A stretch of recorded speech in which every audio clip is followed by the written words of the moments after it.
राम राम मंडळी, राम राम. श्री हनुमान सेवा मंडळ काळा किल्ला धारावी आजवर वेगवेगळे विषय घेऊन हे समाज प्रबोधनाचं काम करत आले. यंदा आमचंच जुनं दुखणं सांगणारा विषय आम्ही निवडलाय. DRP, धारावी पुनर्वसन प्रकल्प.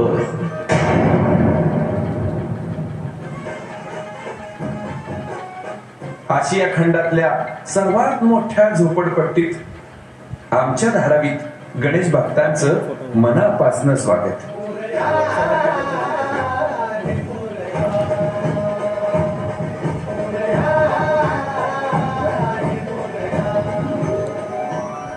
आशिया खंडातली सर्वात मोठी झोपडपट्टी, हो सर्वात मोठी. अहो हीच आमची ओळख. दादर, माहीम, माटुंगा, सायन, कुर्ला, BKC अशा छान छान वस्त्यांच्या मधोमध असलेली आमची धारावी. 18व्या शतकात खारफुटीने वेढलेलं माहीमच्या खाडीला लागून असलेलं एक छोटस बेट.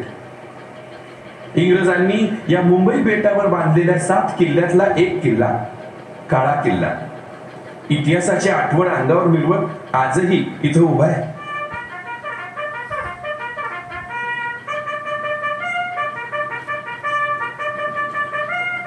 ब्रिटिश काळात सैन्याला लागणारे बूट, बेल्ट, बॅगा, घोड्यांच्या खोगिरी पुरवण्यासाठी इथं चामड्याचा उद्योग बसवला गेला. मग गुजरात मधनं मातीची भांडी बनवणारा कुंभार समाज आला. उत्तर प्रदेश मधून गारमेंटचे कारागीर आले. बंगाल मधनं ज्वेलरी कारागीर आले. भंगार, प्लास्टिक कारखान्यासाठी देशभरातून मजूर आले. आज मितीला बरं का जवळपास 4-5 लाख लोक दाटीवाटीवर राहतात इथं, या गल्ली बोळातून, अंधाऱ्या घरातून. तुम्हाला चकचकीत इंडिया बघायची असेल ना, तर ते माहीम, ते बांद्रा, ते सायन, ते BKC, माटुंगा असा फेरफटका मारून या. त्याच्या बरोबर मध्यभागी असलेली आमची धारावी. हे कचऱ्यांचे ढीग, सार्वजनिक शौचालय आणि अरुंद गल्ल्यांमधून जाणाऱ्या ह्या चिखलवाटा. 1976 मध्ये आम्हाला फोटोपास मिळाले. म्हणजे आमच्या वस्तीला सरकारनं दिलेली ती पहिली ओळख म्हणा ना. पुढं ते झोपडपट्टी पुनर्वसन धोरण आलं आणि 10 वर्षांनी 86 साली आशेची एक पंटी पेटली. 120 स्क्वेअर फीटाची पक्की घरं देऊ असं सांगत PM आवास योजना आली. तशीच 6 वर्ष निघून गेली. मग 1992 मध्ये बरं का एक स्कीम आली. 180 स्क्वेअर फुटांचं घर. परत 5 वर्ष गेली आणि 1997 ला आला शिवशाही प्रकल्प. धारावीकरांना 225 स्क्वेअर फीट. त्यानंतर सुद्धा अशीच काही वर्ष गेली आणि तब्बल 11 वर्षांनी 2008 साली पहिलं टेंडर निघालं. 270 स्क्वेअर फीटाचं स्वप्न दाखवणार. पुन्हा 8 वर्ष तशीच. 2016 साल उजाडलं दुसरं टेंडर घेऊन. पुढं काय झालं आणि कुठं माशी शिकली आम्हाला काय कळतं त्यातलं. ती दोन्ही टेंडर फेल गेली बहुतेक. आणि मग 2018 सालाला धारावी पुनर्वसन प्रकल्प, आमची ही पोरं DRP म्हणतात त्याला, तो आला. का बाबा 20% SRA आणि 80% प्रायव्हेट बिल्डरचे एकत्र येऊन विकास करायचा ठरलं. आता प्रोजेक्ट साठी इथं मोकळी जागा मिळणं कठीण. मग रेल्वेकडून 45 एकर जमीन ताब्यात घेतली गेली आणि त्या जागेवरच्या झोपड्या आणि तिथलं रेल्वे क्वार्टर पुनर्वसन करण्याचा निर्णय झाला म्हणे.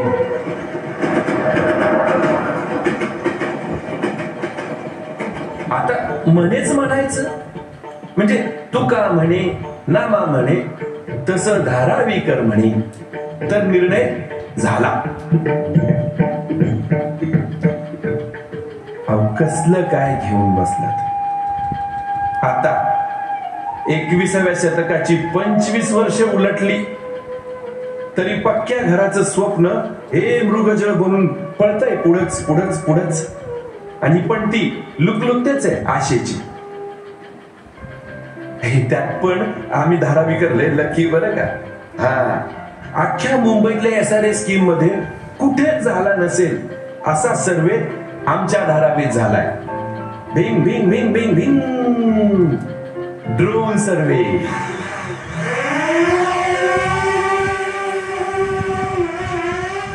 मशाल सर्वे, फायनल सर्वे, ड्रोन सर्वे.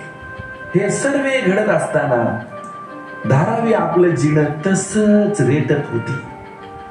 रोज वाढणारी अनधिकृत बांधकामं, अनधिकृत प्रार्थनास्थळ, बेडकी सारखी फुगत चाललेली लोकसंख्या, ह्या चिंचोळ्या गल्ल्या, घाणीचं साम्राज्य, अपुरी शौचालय आणि कचऱ्यांचे ढीग, पावसाळ्यात उंदरांच्या लघवीतून पसरणारे लेप्टोस्पायरोसिस का काय म्हणतात ते जीव घेणे आजार, मलेरिया ही होता तो तर मुक्कामालाच असतो आमच्याकडं. करोना काळात भारत नव्हे अहो अख्खं जग घाबरलं होतं का आता धारावीत मृत्यूचं थैमान पाहायला लागणार म्हणून. तर अशी ही आमची अवस्था. धारावीतल्या लग्नाळू पोरांना मुलीचे आईबाप मुली देत नाहीत. इथली मुलं आपल्या मित्रमंडळींना घरी बोलवायला लाजतात, टाळतात. धारावीत राहून डॉक्टर झालेले सायन रुग्णालयाचे सहाय्यक प्राध्यापक doctor Shrikant Khade, comedy star Johnny Lever, Marathi film industry गाजवलेल्या सुषमा शिरोमणी, साम टीव्हीवर झळकणारा न्यूज अँकर स्नेहिल झनके आणि एका इंटरनॅशनल सौंदर्य प्रसाधनासाठी सुपर मॉडेल ठरलेली आमची मलिशा खारवा.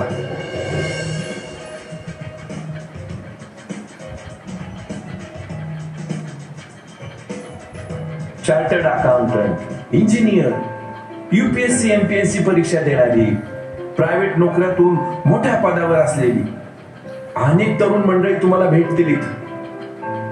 ह्या लुकलुकत्या पण तिकडे पाहून आशेवर दिवस ढकलतात. ते म्हणतात ना, जिवंतपणी कोमेजून जायचं नसेल तर आशा जिवंत ठेवावी लागते.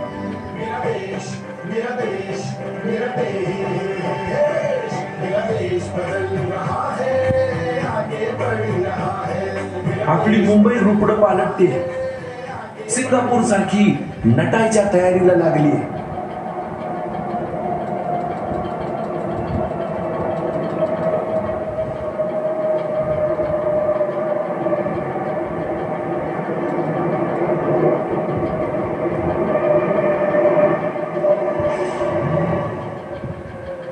आमच्या शेजारी BKC उभं राहून आता 25 वर्ष लोटली. मग आमच्याच नशिबात काय ही कायम स्वरूपी ट्रॉफी. आम्ही 180 स्क्वेअर फीटाला मान्यता दिली, कागदपत्र दिली. 225 स्क्वेअर फीटाला मान्यता दिली, कागदपत्र दिली. आता 300 स्क्वेअर फीटासाठी पण कागदपत्र जमा केली. आमचं सहकार्य दरवेळी हाय बरं का. पण दरवेळी कुणीतरी उठतो, विरोध करतो, आंदोलन करतो आणि आमचा प्रोजेक्ट बारगळतो. बरं, हे विरोध करणारे कुठे राहतात माहितीये? धारावीच्या बाहेर. एक काही धारावीत राहत नाही बरं का. इथल्या राजकारणावर नगरसेवक, आमदार, खासदार, मंत्रीपद मिळाली आणि धारावी तिथंच तशीच. अरे तुमची होतात राजकारण, तुमची होतात आंदोलन. धारावीकर मात्र उद्या सकाळी संडासच्या रांगेत उभा आहेच टमरेल घेऊन. थांबव रे तुमचं राजकारण. उभ्या महाराष्ट्राचा खेळ खंडोबा करून ठेवला तुमच्या या खेळानं. धारावीकरांना तरी सोडा नाही.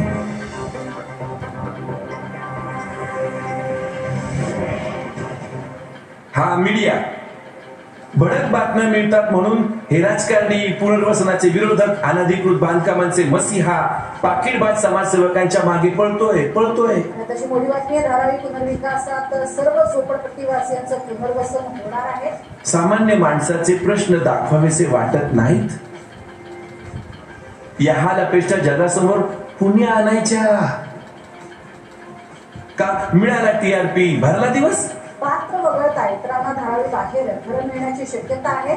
झोपडपट्टी पुनर्वसनात आतापर्यंत 2018 नंतरच्या झोपड्या पात्र. पण आता 2025 साल पुन्हा एक आशा घेऊन आले. मुंबईच्या झोपडपट्टी पुनर्वसन प्रकल्पाच्या इतिहासातलं सर्वात मोठं सर्वेक्षणाचं काम नुकतंच पूर्ण झाले. आमची फार मोठी अपेक्षा नाही बरं का. चांगला उजेडवारा असलेली घरं मिळावीत, मोकळा श्वास घेता यावा, मुलाबाळांच्या अभ्यासासाठी शांतता असावी, पुरेसं पाणी असावं, स्वतःची शौचालय असावीत आणि गरिबांना रोजीरोटी देणारे इथले लघु उद्योग टिकावे, एवढंच. हे किल्लेश्वर बाप्पा, गेली 63 वर्ष झाली तुझी पूजा इथं बांधली. तुझ्या साक्षीनं धारावी पुनर्वसनाची व्यथा आज मांडली. विरोधकांना, समर्थकांना, धारावीत राहणाऱ्यांना आणि बाहेर राहून राजकारण करणाऱ्यांना, सामाजिक कार्यकर्त्यांना आणि स्वार्थासाठी उठसूट विरोध करणाऱ्यांना सुद्धा, सर्वांना एका विचारानं पुढे जाण्याची बुद्धी दे.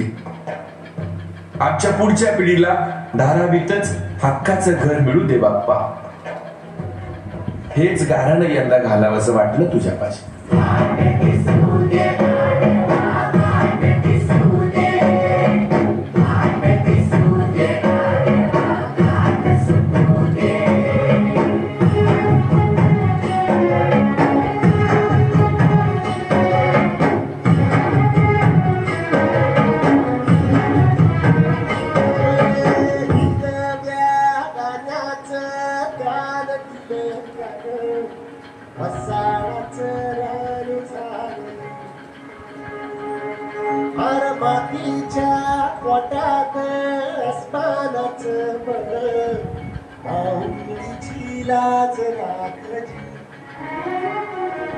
या